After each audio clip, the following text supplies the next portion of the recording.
Back live tonight here on In Focus, and thanks for staying on. Well, let's continue then, getting reaction on the impasse in the government of provincial unity between the ANC and the DA. The DA accusing the ANC of negotiating in bad faith by insisting on more position than they deserve. Now, we get reaction from the ANC Youth League, joined now in studio by Zama Khanyase. Good to have you, and thank you very much for your time.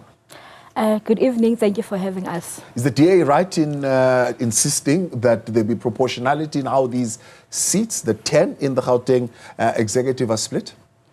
Well, remember that it is not only the DA that is part of the provincial government of unity. So all other parties obviously must also be catered for and must find reflection on the overall structure of government in Gauteng.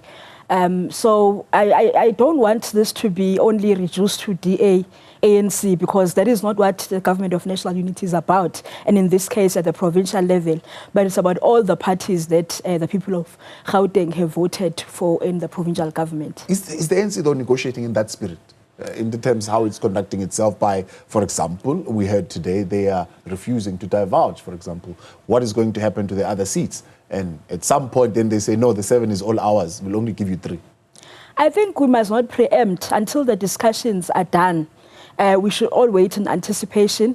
I think that everyone has an interest that in the end we need to have something that is going to work because the intention is that in the end there must be a government that is going to be able to get into office and start servicing our people.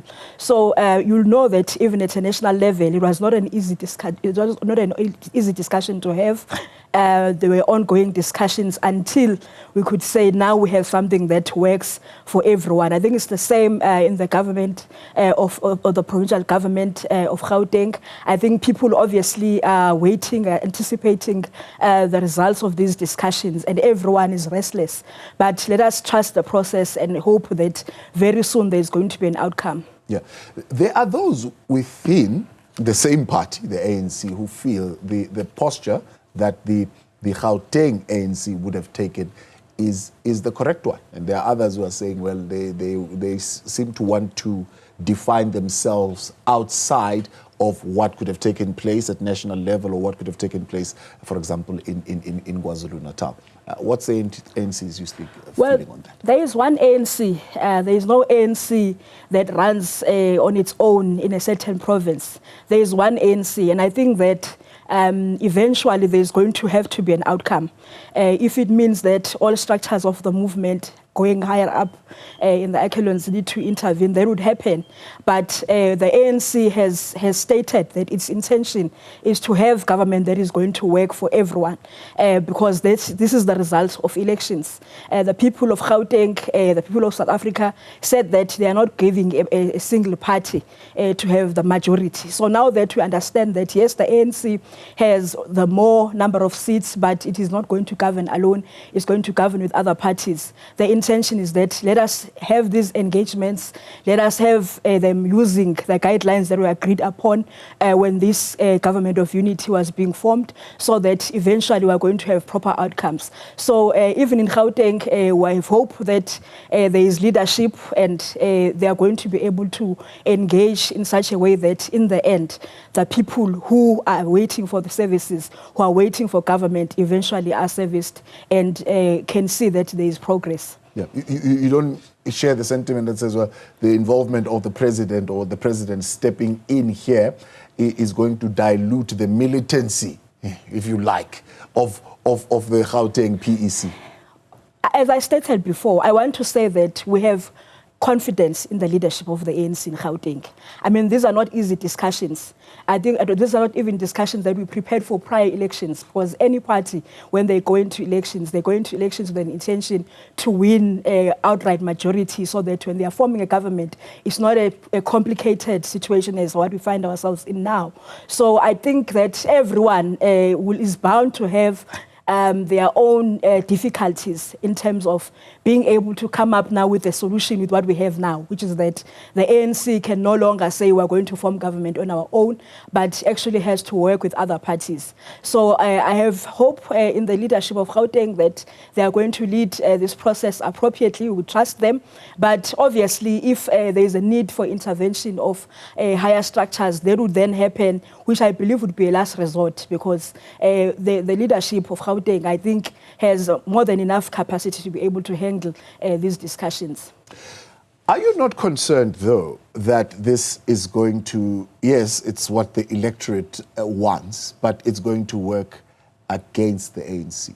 I'm asking you this because already we are hearing, for example, undertones from those who are coming in at national level, right?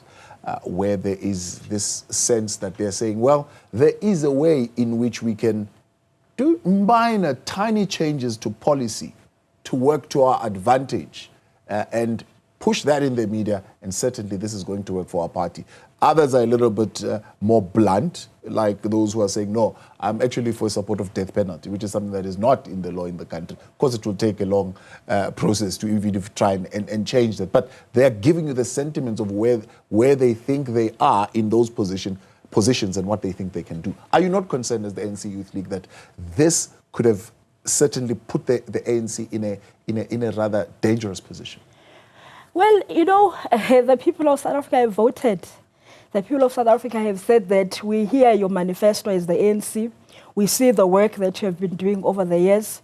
We are always on platforms explaining our policies as the ANC.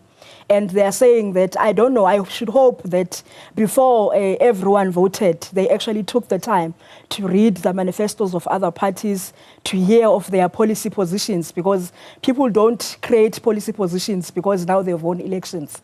They have long-standing policies that guide whatever they talk about on various matters. So I'm hoping that the people of South Africa really took the time to go through those. But as the ANC, we have policies that have mostly been on the side of the people, been on the side of human rights, been on the side of where we find ourselves now as a country.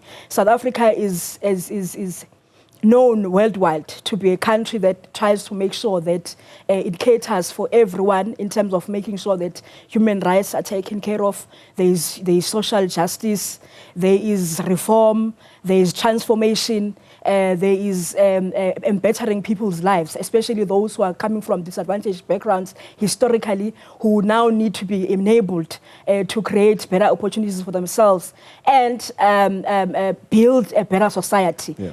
Those have always been the guiding policies of the ANC. So we are hoping that these are not the guiding policies of some of the ministers that are coming to that place. That is why. Are you not concerned that, for example, you know what happened in Ekurhuleni, right? The ANC in that region said, the problem is that our MMCs are not in those positions of water, of energy, of the portfolios that are not occupied by the ANC. If there is no delivery, the people still look at the ANC as the leader of society to say it's the ANC's failing. I think we need to take a responsibility to say that we need to teach our people about, yes, people have the power to vote. Their power to vote is very serious because it actually determines where the country is going.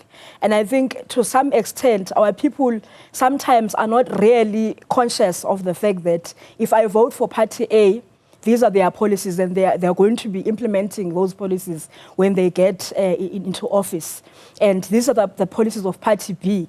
And they are also going to be advocating for implementation of their own policies. So now we find ourselves here. We have examples in Tshwane, we have examples in Ekurhuleni where there were struggles and people could not take responsibility for the fact that there is now coalition governments, and it is because, or it is as a result of their vote. And this is where we find ourselves in international level now. And the ANC is not going to move away from its policies. We are going to continue to advocate with other parties to join us in saying that let's do right by our people. We may have differences in terms of politics, because sometimes the differences are even beyond the issue of policies. It's a matter of we are not in the same party, therefore we want to be heard more than the others. We saw even in the negotiations where at times we felt that now that some of the things that are leaked in the media, some of the discussions are happening outside of due process. So those are the things, those are new things that we are now also encountering. And I think that the people of South Africa need to be conscious enough to understand that it's now a game of politics. We may find ourselves in a situation where we are delayed in terms of delivering the services we need to because there are politics at play for a good long period of time, and then eventually people will begin to say, now it's time to go and service the people. Those are things that may happen, but we have strong leadership as the ANC, which we know is going to continue to speak loudly and make sure that they try and implement the good policies that the ANC has and has always been implementing over the years. Yeah. Others would be shocked to hear, I mean, others would be shocked to hear an ANC Youth League, which they think it would be a little bit more robust and more critical, to say you've taken a more laid-back, for example, position, that you do not think it's criminal for the ANC in 2024 to give, for example, correctional services to a leader who openly supported apartheid. It is not the ANC that has given these positions to anyone. Of the ANC president who becomes the minister. It is the people of South Africa who have voted for parties. It is the people of South Africa who have given the ANC less seats in parliament to have a majority to say that we make sure that in all posts that are there, in all departments that are there, we are able to allocate people we believe are going to do justice in those different departments. This is where we find ourselves in. The ANC is working with what the people of South Africa have given us to say that work with other parties, form a government, and that is what we've done. It's not to say that now that a certain party is leading a certain department, the ANC will be quiet or the Youth League will be quiet. We can't make noise when there is no government. Once the government has been formed and once the government starts to work, the ANC Youth League will be there as usual, making sure that we make our voice heard whenever we feel that our people are not being serviced correctly or there is a slow pace in terms of implementation of important things that are going to make sure that our people are serviced. So the ANC Youth League is not quiet because we have nothing to say, but we are not loudmouths. We are going to speak when it is time to work. Now, we know that parliamentarians are busy in their workshops.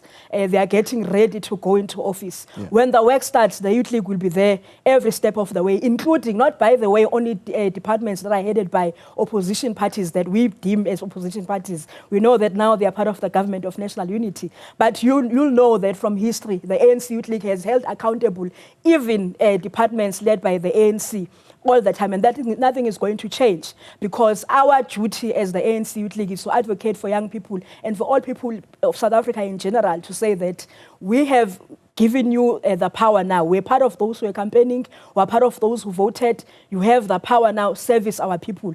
The Youth League will never move away from those kinds of views. Zama, appreciate your time. Thanks so much for coming on. Zama Khanyase speaking for the ANC Youth League there on those delays.